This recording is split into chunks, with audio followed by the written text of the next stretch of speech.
ꯃꯌꯥꯏ ꯀꯥꯕ ꯆꯤꯟꯖꯥꯛ ꯃꯔꯨ ꯐꯪꯅ ꯃꯨꯠꯊꯠꯅꯕ ꯄꯥꯟꯗꯝꯗ ꯃꯅꯤꯄꯨꯔ ꯂꯩꯉꯥꯛꯅ ꯑꯀꯟꯕ ꯃꯑꯣꯡꯗ ꯋꯥꯔ ꯑꯣꯟ ꯗ꯭ꯔꯒꯀꯤ ꯀꯦꯝꯄꯦꯟ ꯆꯪꯁꯤꯜꯂꯤꯉꯩ ꯆꯩꯔꯛꯇ ꯃꯣꯔꯦꯗꯒꯤ ꯌꯥꯝꯂꯕ ꯃꯌꯥꯏ ꯀꯥꯕ ꯗ꯭ꯔꯒꯁꯤꯡ ꯄꯨꯗꯨꯅ ꯂꯥꯛꯈꯤꯕ ꯀꯃꯥꯟꯗꯣ ꯄꯔꯁꯣꯅꯦꯜ ꯃꯉꯥ ꯉꯁꯤ ꯁꯤꯖꯦꯑꯦꯝ ꯊꯧꯕꯥꯜꯒꯤ ꯀꯣꯔꯠꯇ ꯄꯨꯊꯣꯛꯂꯕ ꯃꯇꯨꯡ ꯊꯥ ꯑꯁꯤꯒꯤ 23 ꯐꯥꯎꯕ ꯄꯨꯂꯤꯁ ꯀꯁꯇꯗꯤ ꯔꯤꯃꯥꯟꯗ ꯂꯧꯊꯈ꯭ꯔꯦ꯫ ngasi कोर्ट पुथोखरबा पर्सनल सिंह अदुदी सीडीओ यूनिट कक्चिंग अटैच तौदुना लेबा एमपीटीसी की हवलदार केएच अचौबा 7MR की राइफलमैन टीएच सुभाष चौथे इम्फाल वेस्ट डिस्ट्रिक्ट पुलिस की constable Y Dineshwar Meitei 6MR की राइफलमैन एम प्रेमचंद अमसुंग एन दोरेंद्रजीतनी मखोय मंगामक मोरेदा पोस्टिंग पीदुना ड्यूटी तौरुबा कक्चिंग कमांडो यूनिट की टीम नी मखोय असि खाबैसोइदा लेबा स्पेशल कमांडो यूनिट नौना पोस्टिंग तानबा ऑर्डर थोकपदगी ngarang halakpagi lambida Kakching commando unit की टीम अमना यामलबा ड्रग कोनना फागतखिबनी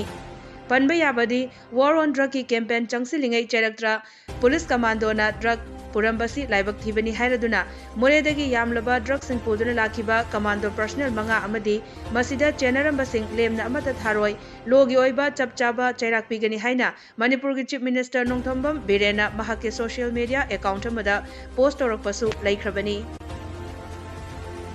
भारतीय जनता पार्टी बीजेपी की national executive meeting new Delhi की म्युनिसिपल काउंसिल कन्वेंशन सेंटर दा पांगथोखरे। ngarangdagi howduna numit nini chupna pangthokhiba national executive meeting aduda union minister kuntra manga manipur gi chief minister nongthombam biren yauna state tara nithoi gi chief minister sing regional gi makok thongba luchingba kuntra taret amasung bjp gi maruoiba luchingba 350 na meeting aduda saruk yakhi। पाव असिना हाई prime minister Narendra Modi अमदी BJP की national president JP नड्डाना chair लौदुना पांगथोखिबा national executive meeting अदुदा इकुई कुइदना पांगथोकदौरिबा स्टेट 9 राजस्थान छत्तीसगढ़ मध्य प्रदेश कर्नाटका तेलंगाना त्रिपुरा मेघालय अमसुंग मिजोराम की लेजिस्लेटिव असेंबली इलेक्शन की मतंगदा कुपना खनखिबगा लोइनना जेपी नड्डाना स्टेट 9 की असेंबली इलेक्शन असिदा बीजेपी ना माई पाकनबा होनगदबनी हाइबा अकनबा वाफमसिंग थमखि। मीटिंग अदुदा प्राइम मिनिस्टर नरेंद्र मोदी ना अचौबा रोड शो अमसु चतुना सरुक याखी। लंबी की मताइदा तोंगान तोंगानबा स्टेट सिंगी कल्चर गा मरी लेनबा फिजेट लाइटेंग सिंग सेतुना नाट की ओइबा इसै सिंग सक्तुना प्राइम मिनिस्टर बु तरामना ओखी।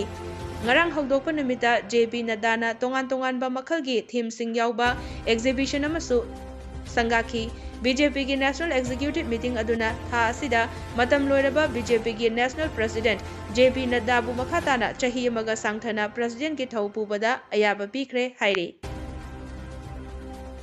मणिपुर लेंगा की वार ऑन ड्रग्स कैंपेन की सरुक अमा ओइना ngasi कांगपोक्पी डिस्ट्रिक्ट की साइकोल पुलिस स्टेशन की मनुंग चनबा हांगसोम विलेज की चिंगयांगदा लम एकर कुनलोमदा थारंबा पोपी पांबी सिंह कांगपोक्पी पुलिस स्टेशन की एसपी टीएच विक्रमजीत ना लुचिंगबा टीम अमना यानथतक्रे हाइरी।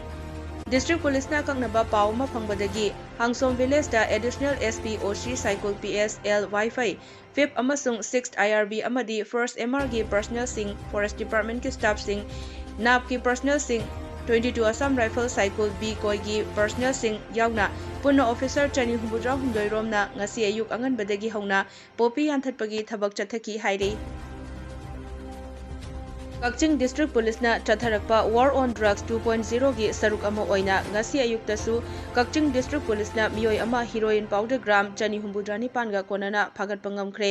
हीरोइन पाउडर का कोनना फारबा मियोय अदुदी नैपी हाउकेप चही कुनिपान अपोकपा ngamhojang हाउकेप कवी टेक्नोपल डिस्ट्रिक्ट की खोटलैंड 5 विलेज दगिनी हौजिकना पलेल की मोलनोय विलेज द लैबनी हाइरी। एसपी कक्चिंग श्री वेट्सना थादोरकपा चेरोल अमगी मतुंग इना एसपी कक्चिंग की मीटिंग मखादा एडिशनल एसपी बिनोय चोंगथामना लुचिंगबा सीडीओ कक्चिंग की टीम अमना ngasi अयुक पुंग 13 मखाइरोम ताबदा पलेल ममांगदा चेकिंग तौरिंगैदा नंबर यावदबा ई रिक्सो अमा मोलनोय लोमदगी लाखी। हाइरिबा ई रिक्सो अदुदा चेक तौबदा हीरोइन पाउडर ग्राम चनी हुबुद्रा निपान असि फंगबा ngamkhibani हाइरी। ड्रग कोनना फारबा मियोय असि कक्चिंग पुलिस स्टेशन दा सिनखरे हाइरी। इम्फाल ईस्ट डिस्ट्रिक्ट की वाखनुमाइजिंग चिंखोंग लेबा द विनर्स होम कौबा रिहेबिलिटेशन सेंटर अमदा लायेंगनबा थमलुबा नुपा अमा थमलंबा मतुंग पुंग 12 फाउबा फाद्रिंगैदा चिंगननिंगाई ओइबा मोंगदा लैखिद्रे हाइरी। लैखिद्रबा मियोय अदुदी इम्फाल ईस्ट डिस्ट्रिक्ट की कोंगबा लाइस्रम लैकाइदगी निंगोंबम संजोय चहिनिफु अपोकपा इबुहल कवी महाकी पिकलिबा मचा अनिसु लेहौरी हाइरी। मिसी असी की मतंगदा लैकाई क्लब अमदी मैरा पाइबी सिंगी ओइबा मिफम अमा पांगथोक्तुना जेएसी सेमख्रे। ꯃꯤꯍꯥꯠꯄ ꯃꯤꯑꯣꯏꯁꯤꯡ ꯄꯨꯊꯣꯛꯇ꯭ꯔꯤꯕ ꯐꯥꯎꯕ ꯑꯁꯤꯕ ꯂꯧꯗꯕ ꯍꯥꯏꯅꯁꯨ ꯋꯥꯔꯦꯞ ꯂꯧꯈꯤꯕꯒ ꯂꯣꯏꯅꯅ ꯉꯁꯤ ꯅꯨꯡꯊꯤꯜ ꯀꯣꯡꯕ ꯂꯥꯏꯁ꯭ꯔꯝ ꯂꯩꯀꯥꯏ ꯍꯩꯅꯧꯕꯣꯟꯗ ꯂꯩꯀꯥꯏ ꯃꯤꯌꯥꯝꯅ ꯋꯥꯀꯠ ꯃꯤꯐꯝ ꯐꯝꯈ꯭ꯔꯦ꯫ ꯃꯤꯍꯥꯠꯄ ꯃꯤꯑꯣꯏ ꯗꯟꯗꯤ ꯄꯤꯌꯨ, ꯏꯄꯨꯔꯣꯏꯕ ꯍꯥꯠꯄ ꯆꯩꯔꯥꯛ ꯄꯤꯌꯨ, ꯅꯤꯌꯝ ꯂꯥꯟꯅ ꯆꯂꯥꯏꯕ ꯔꯤꯍꯦꯕꯤꯂꯤꯇꯦꯁꯟ ꯁꯦꯟꯇꯔ ꯂꯩꯉꯥꯛꯅ ꯃꯤꯠꯌꯦꯡ ꯆꯪꯕꯤꯌꯨ ꯍꯥꯏꯅ ꯊꯥꯕ ꯄ꯭ꯂꯦꯀꯥꯔꯗꯁꯤꯡꯁꯨ ꯁꯤꯖꯤꯟꯅꯈꯤ꯫ ꯊꯧꯗꯣꯛ ꯑꯗꯨꯒ ꯃꯔꯤ ꯂꯩꯅꯅ ꯀꯣꯡꯕ ꯂꯥꯏꯁ꯭ꯔꯝ ꯂꯩꯀꯥꯏ ꯌꯨꯊ ꯀ꯭ꯂꯕꯀꯤ ꯃꯦꯝꯕꯔ ꯅꯥꯃꯩꯔꯥꯛꯄꯝ ꯎꯂꯤꯁꯦꯁꯅ ꯐꯣꯡꯗꯣꯛꯈꯤꯕꯗ ꯊꯥ ꯑꯁꯤꯒꯤ 15ꯒꯤ ꯅꯨꯃꯤꯗꯥꯡ ꯄꯨꯡ 6 ꯂꯣꯝ ꯇꯥꯕꯗ ꯅꯤꯡꯉꯣꯝꯕꯝ ꯁꯟꯖꯣꯏ ꯑꯁꯤ ꯃꯁꯥ ꯏꯀꯟ ꯀꯟꯅ ꯃꯁꯥ ꯐꯒꯠꯅꯕ ꯍꯥꯏꯗꯨꯅ ꯏꯝꯐꯥꯜ ꯏꯁ ꯗꯤꯁꯇ꯭ꯔꯤꯛꯀꯤ ꯋꯥꯈꯜ ꯅꯣꯡꯃꯥꯏꯖꯤꯡ ꯆꯤꯡꯈꯣꯡꯗ ꯂꯩꯕ ꯗ ꯋꯤꯅꯔꯁ ꯍꯣꯝꯗ ꯂꯥꯌꯦꯡꯅꯕ ꯃꯍꯥꯛꯀꯤ ꯄꯣꯛꯃꯤꯟꯅꯕ ꯃꯌꯥꯝꯕ ꯁꯟꯖꯤꯠꯅ ꯄꯨꯈꯠꯂꯒ ꯊꯝꯂꯝꯕꯅꯤ꯫ ꯁꯟꯖꯣꯏ ꯌꯨ ꯊꯛꯄꯗꯒꯤ ꯃꯁꯥ ꯐꯒꯠꯅꯕ ꯍꯣꯝ ꯑꯗꯨꯗ ꯊꯝꯂꯝꯕꯒ ꯃꯊꯪ ꯅꯨꯃꯤꯠꯀꯤ ꯑꯌꯨꯛ ꯄꯨꯡ 9:40 ꯇꯥꯕ ꯃꯇꯝꯗ ꯂꯩꯇ꯭ꯔꯦ ꯍꯥꯏꯅ ꯏꯃꯨꯡ ꯃꯅꯨꯡꯗ ꯄꯥꯎ ꯄꯤꯔꯛꯈꯤꯕꯅꯤ ꯍꯥꯏꯔꯤ꯫ ꯏꯃꯨꯡ ꯃꯅꯨꯡꯒꯤ ꯃꯤꯑꯣꯏꯁꯤꯡꯅ ꯁꯦꯟꯇꯔ ꯑꯗꯨꯗ ꯆꯠꯇꯨꯅ ꯌꯦꯡꯁꯤꯜꯂꯨꯕꯗ ꯃꯍꯥꯛ ꯃꯃꯥꯏꯗ ꯗꯥꯛꯐꯝ ꯂꯩꯔꯝꯕꯇ ꯅꯠꯇꯅ ꯅꯥꯇꯣꯟꯗ ꯏ ꯇꯥꯔꯝꯕ ꯊꯦꯡꯅꯔꯛꯈꯤ꯫ ꯁꯦꯟꯇꯔ ꯑꯗꯨꯗ ꯂꯩꯔꯤꯕ ꯏꯟꯃꯦꯠꯁꯤꯡ ꯑꯌꯨꯛ ꯄꯨꯡ 6ꯇ ꯂꯣꯏꯅ ꯍꯧꯒꯠꯅꯩ ꯍꯥꯏꯔꯒ ꯀꯔꯤꯒꯤꯗꯃꯛ ꯁꯟꯖꯣꯏ ꯑꯌꯨꯛ ꯄꯨꯡ 9:40 ꯔꯣꯝ ꯇꯥꯕꯗ ꯁꯤꯔꯦ ꯍꯥꯏꯔꯛꯂꯤꯕꯅꯣ? ꯃꯈꯣꯏ ꯑꯃꯠꯇ ꯈꯪꯗ꯭ꯔꯤꯕ ꯀꯔꯤꯒꯤꯅꯣ? ꯃꯤꯁꯤ ꯑꯁꯤ ꯃꯁꯥ ꯃꯊꯟꯇ ꯁꯤꯖꯕ ꯅꯠꯇꯦ꯫ ꯃꯤꯁꯤ ꯑꯁꯤꯒꯤ ꯑꯆꯨꯝ ꯑꯔꯥꯟ ꯄꯨꯊꯣꯛꯇ꯭ꯔꯤꯕ ꯐꯥꯎꯕ JACꯅ ꯑꯀꯟꯕ ꯈꯣꯡꯖꯪ ꯀꯌꯥꯃꯔꯨꯝ ꯆꯪꯁꯤꯟꯒꯅꯤ ꯍꯥꯏꯈꯤ꯫ ꯇꯧꯐꯝ ꯊꯣꯛꯄ ꯑꯦꯛꯁꯟ ꯑꯗꯨꯒ ꯃꯈꯣꯏꯒꯤ ꯀꯩꯅꯣꯗꯨꯗꯩꯗ ꯇꯧꯕ ꯌꯥꯕ ꯀꯔꯤꯅꯣ ꯑꯩꯈꯣꯏ ꯇꯧꯕꯤꯌꯨ ꯍꯥꯏꯗꯨꯅ ꯑꯩꯈꯣꯏꯒꯤ ꯁꯥꯏꯠꯇꯒꯤꯗꯤ ꯃꯁꯤꯃ ꯐꯣꯡꯗꯣꯛꯆꯔꯤ꯫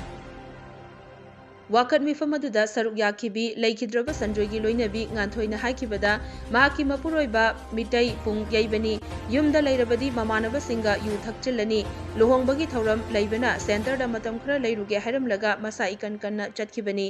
ꯅꯣꯡꯉꯥꯜꯂꯒ ꯂꯩꯇ꯭ꯔꯦ ꯍꯥꯏꯕꯁꯤ ꯌꯥꯅꯤꯡꯗꯦ, ꯃꯔꯥꯜ ꯂꯩꯕ ꯃꯤꯑꯣꯏꯁꯤꯡ ꯃꯇꯤꯛ ꯆꯥꯕ ꯆꯩꯔꯥꯛ ꯄꯤꯕꯤꯌꯨ ꯍꯥꯏꯈꯤ꯫ ꯃꯥꯅ ꯑꯗꯨꯃꯥꯏꯅ ꯆꯠꯂꯒꯦ ꯈꯣꯠꯂꯒꯦꯅ ꯍꯥꯏꯌꯦꯕꯀꯣ꯫ ꯑꯗꯩ ꯃꯥꯅ ꯅꯨꯃꯤꯠ 8 ꯈꯛꯇꯅꯦ ꯂꯩꯔꯨꯗꯣꯏꯁꯦ, ꯑꯩ ꯑꯗꯨꯝ ꯑꯥꯗ ꯐꯣꯟ ꯅꯨꯡ ꯄꯥꯏꯒꯦ ꯈꯣꯠꯀꯦ, ꯑꯩ ꯄꯨꯡ ꯏꯁꯩ ꯀꯌꯥꯗ ꯐꯣꯟ ꯇꯧꯔꯛꯑꯗꯤ ꯈꯣꯠꯂꯗꯤ ꯑꯩꯗꯤ ꯁꯨꯃꯥꯏꯅ ꯐꯣꯟ ꯄꯥꯏꯗ꯭ꯔꯗꯤ ꯅꯨꯡꯉꯥꯏꯔꯣꯏ ꯈꯣꯠꯂꯣꯏꯅ ꯍꯥꯏꯌꯦꯕꯀꯣ ꯃꯥꯁꯤꯅ꯫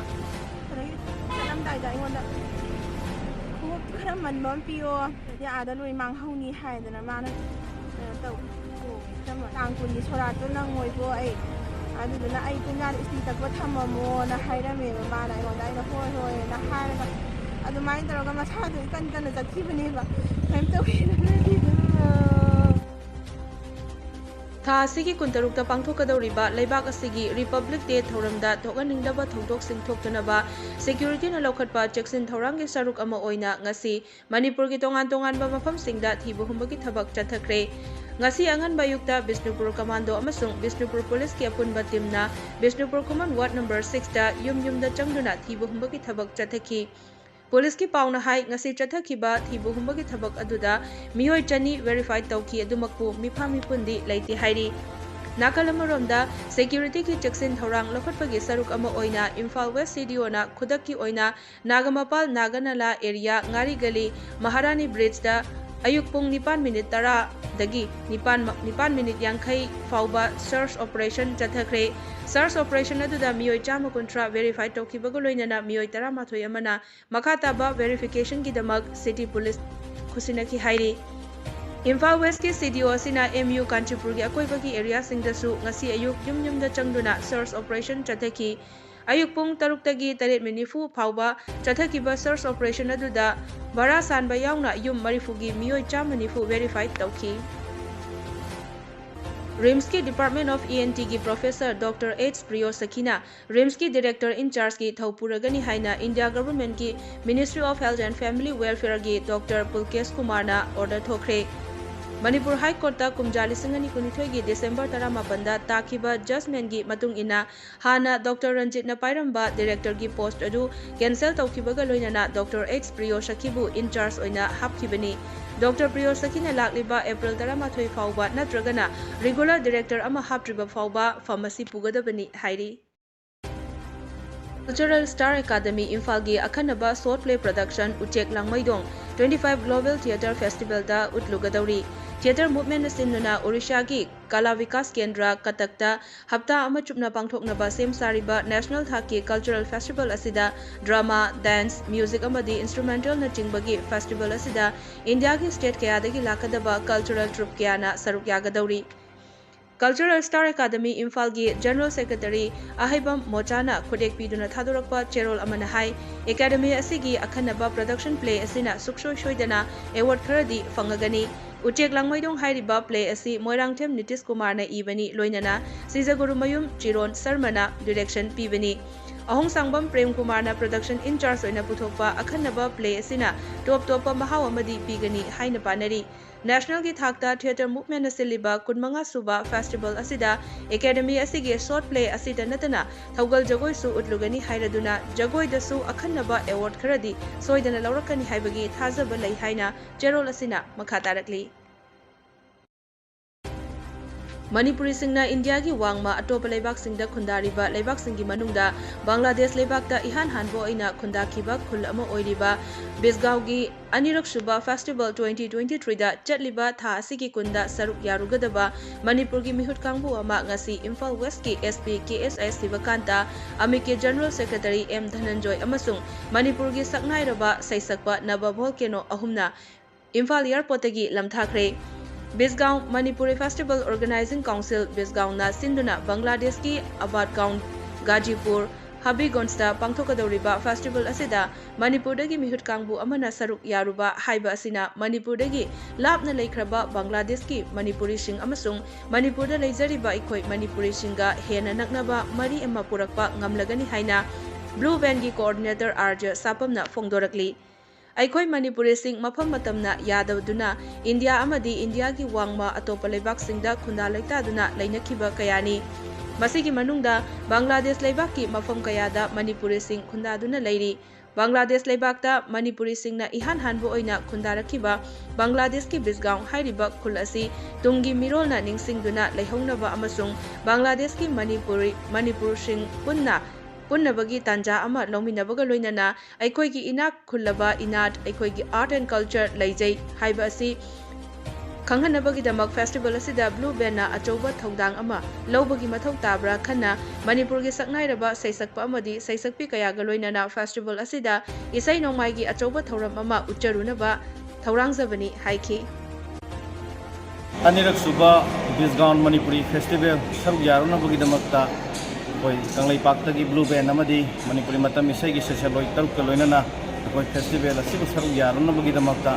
koi huji Imphal thadongnabagi damakta Imphal airport ta leijare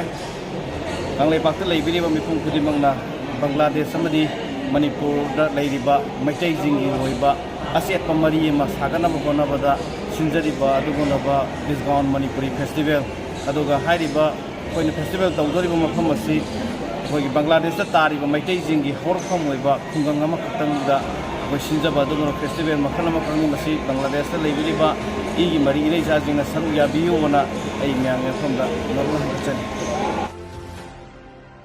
Tha asigi 13 dagi hauraga 13 fauba chayol ama chupna chatharakpa road safety week ki saruk ama oina ngasi Thobal dasu district transport office Thobal amasung district traffic police anina khutsamnaduna road safety week ki thauram pangthokre Thauram asigi saruk ama oina district transport officer KS Sanjit amasung district traffic police ki OC MD Bani na luchingduna lambi da gari achoba amadi macha thauriba miyoi singda loudspeaker sizinaduna lambi da gari thopa matamda helmet upiyu mayai kaba chinjak chasilaga gari thopa lepiyu gari thauringai matamda mobile phone paibiganu gari